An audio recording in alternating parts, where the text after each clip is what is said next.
Ladies and gentlemen, welcome to the Brother Rogers YouTube channel.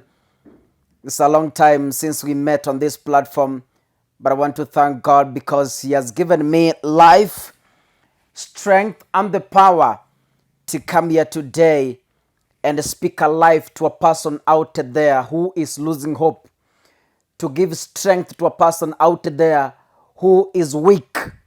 Ladies and gentlemen, if you're watching this video, kindly make sure you click that subscribe button and remember to turn on your notification bell. Ninajua, I know very well that channels za injili watu wanapatikana pale ni wachache. But I believe this channel will grow to an extent that Kaka Sungura, I will receive calls from people telling me, Kaka Sungura, what you ministered yesterday has really changed my life. Whatever you spoke to me on your channel has really uplifted me in one way or another.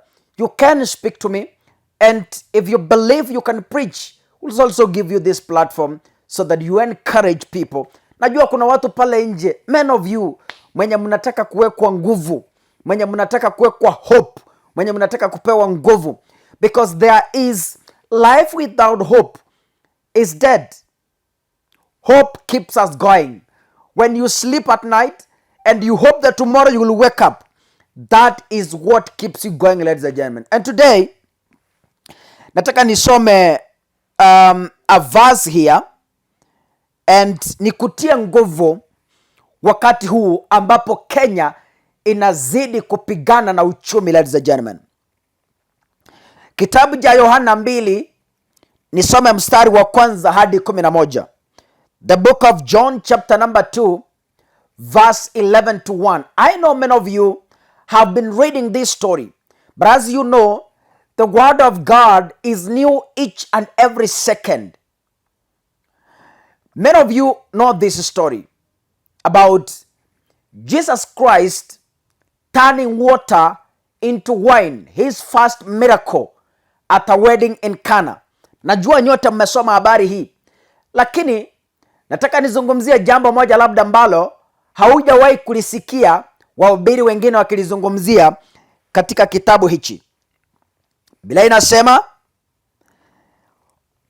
on the third day a wedding took place in Cana, at Cana in Galilee. Jesus' mother was there, and Jesus and his disciples had also been invited to the wedding. When the wine was gone, Jesus' mother said to him, "They have no more wine." Verse 4. "Woman, why do you involve me?" Jesus replied, "My hour has not yet come." His mother said to the servants, "Do whatever he tells you." Verse 6. Nearby stood 6 stone water jars, the kind used by the Jews for ceremonial washing, each holding from 20 to 30 gallons. Jesus said to the servants, "Fill the jars with water." So they filled them to the brim. Then he told them, "Now draw some out and take it to the master of that banquet." They did so, and the master of the banquet tasted the water that had been turned into wine. He did not realize where it had come from, though the servants who had drawn the water knew. Then he called the bridegroom aside and said, "Everyone brings out the choice wine first, and then the cheaper wine after the guests have had too much to drink. But you have saved the best till now." Verse 11, and the last one. What Jesus did here in Cana of Galilee was the first of the signs through which he revealed his glory, and his disciples believed in him. Nataka nizungumzie nini kutoka kitabu hichi ambacho nimesoma, wapendwa? Kwanza, unapoalikwa katika harusi, lazima wenye harusi wanakutambua, na labda hiyo harusi huenda ikawa ni ya relative ama rafiki. Mtu hawezi kuamka asubuhi na mapema uvalie nguo za harusi uende kuhudhuria harusi ambayo haujui mwenyewe wala haujui wahusika wote. Na mnaonitazama ni kwamba harusi mnazozienda ni zile ambazo you have been invited, or you know the participants, you know the bridegrooms, unawajua vizuri na ni marafiki ama ni marelative. So nataka niseme hivi kwamba wakati mamake Yesu anahudhuria harusi katika eneo la Kana ndani ya Galili, kuna mambo mawili nataka nielewe hapa, ama nataka uelewe. Jambo la kwanza, mama huyu anapoalikwa, inatuonyesha kwamba harusi hii ni ya watu ambao walikuwa wanamjua Mary vizuri sana. Ni watu ambao walikuwa wanamfahamu kwa kiwango kwamba wangemwambia aje katika harusi. So there are people who knew the life of Mary, and they knew Mary very well to every detail. Biblia inasema na Yesu na wanafunzi wake walikuwa wamealikwa. So the attendees in this wedding, majority of them knew Jesus Christ and his life, knew Mary and her life. Kaka, mimi siwezi kuamuka niende kwa harusi geni nianze kuambia watu kwamba mkate imeisha. Kuna mikate mahali fulani. Unajua pale kijijini wakati kuna sherehe, wamama huwa mnaalikwa kwenda kujihusisha katika kuosha vyombo na kutengeneza chakula. Pale you have the freedom kuambia kwamba sahani zimeisha, nina sahani kwangu. So by the fact that Mary anaambia wenye harusi kwamba nina mtoto ambaye anaweza akabadilisha maji akakuwa wine, ni ishara tosha kwamba mazingira ambayo walikuwa wamealikwa ni mazingira ya watu ambao walikuwa wanawafahamu vizuri. Kuna jambo nataka uelewe tena. Jambo la pili, Mary alimzaa Yesu Kristo kupitia Roho Mtakatifu. Hawakulala na mwanaume, na Biblia inatuambia kwamba Mary was a virgin and the father of Jesus was a carpenter, Joseph. Ladies and gentlemen, I want to ask you a simple question. In the village, msichana wa kanisa ambaye anajulikana kama ni intercessor wa kanisa pale kijijini, anaimba kwaya, anahubiri pale mbele, na watu wanajua huyu msichana hajawahi tembea wala kulala na mwanamke na mwanaume. Siku moja wakupata una mimba na haujaolewa, watasema nini? This is the situation that Mary found herself in, kwamba alikuwa ni msichana bikira ambaye alikuwa anaheshimika na watu wa kijiji. Siku moja Mary anaamuka kupitia kwa Roho Mtakatifu, anajipata ana mimba na hajaolewa. Maneno nataka nijiweke katika vile viatu vya Mary. Maneno wanakijiji walikuwa wanazungumza pale ni kwamba msichana ameharibika, msichana amekuwa malaya, msichana amekuwa ni mtu wa kutembea tembea na wanaume.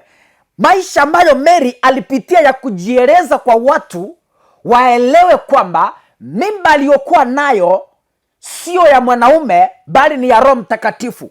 Hakuna mtu ambaye angemuelewa.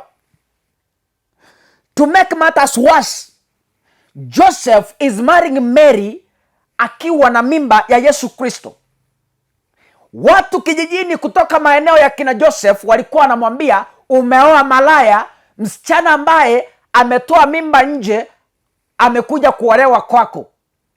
Ladies and gentlemen, wanaume mnao nitazama, inakuwaje wakati umeoa msichana ambaye amekuja na mimba ya mwanaume mwingine? How do you feel? You cannot receive respect. So in short, Mary had lost respect in that particular village. Joseph had lost respect in that particular village. Even if Mary is attending this wedding, according to villagers, she is attending the wedding as a dirty woman who gave birth out of wedlock. Don't know if you're getting what I'm explaining. Nasema hivi. A wedding is a holy ceremony. So when Mary is attending the wedding, a holy ceremony, and people know that she gave birth out of wedlock, is an intimidation to her. Lakini isikiliza, Yesu anapokuja na Mary tayari alikuwa ameanza kuona mambo ambayo Yesu anafanya kuanzia utoto wake. Mary had an understanding on who Jesus was. But the people around Jesus and Mary had no idea on the man who was present in that particular wedding. So that is why Mary is going to Jesus and telling him, look, son, they have running out of wine. So literally, Mary wants to show people that mumekuwa mkinitusi ndio. You have been calling me a prostitute, yes. You have been calling me malaya ndio. Lakini leo hii nimejieleza siku nyingi kwamba mtoto ninaye ni wa Roho Mtakatifu, mumekataa kunielewa. Nimejaribu kujieleza kwamba mimi sikuzaa nje ya ndoa, bali mtoto ninaye ni wa Roho Mtakatifu, mukashindwa kunielewa. Kwa hivyo katika fikra za Mary, anataka kuonyesha wale watu kwamba ndio mtoto ninaye ni hakika ni wa Roho Mtakatifu na sio wa mwanaume mwingine jinsi ambavyo mlikuwa mnasema. Wacha niweke hii Biblia chini. In simple explanation, Mary wants to remove shame from her. Ladies and gentlemen, Biblia inasema Jesus Christ called the servants, akawambia jazeni chungu, vinaitwa viungu kwa wingi, jazeni mitungi, jazeni na maji ya kawaida, jazeni. The Bible says Jesus turned water into wine and everyone got shocked in that particular wedding. Paka unashikia kwamba wasimamizi wa harusi wanasema kwamba hii wine ni tamu zaidi kuliko ile ambaye tayari watu wamekunywa na wameshiba. Nataka niseme nini? Kuna maneno watu wamekuwekelea, wakasema wewe ni mwizi, umejaribu kujieleza, imezindikana. Watu wamekuwekea maneno kwamba wewe kijijini ni mwanaume ambaye anapenda wasichana kila mahali, umejaribu kujieleza, kuna anayekuelewa. Watu wamekuwekelea maneno, hata familia uliyoolewa umetoroka kwa sababu ya maneno unayowekelewa ambayo haukufanya.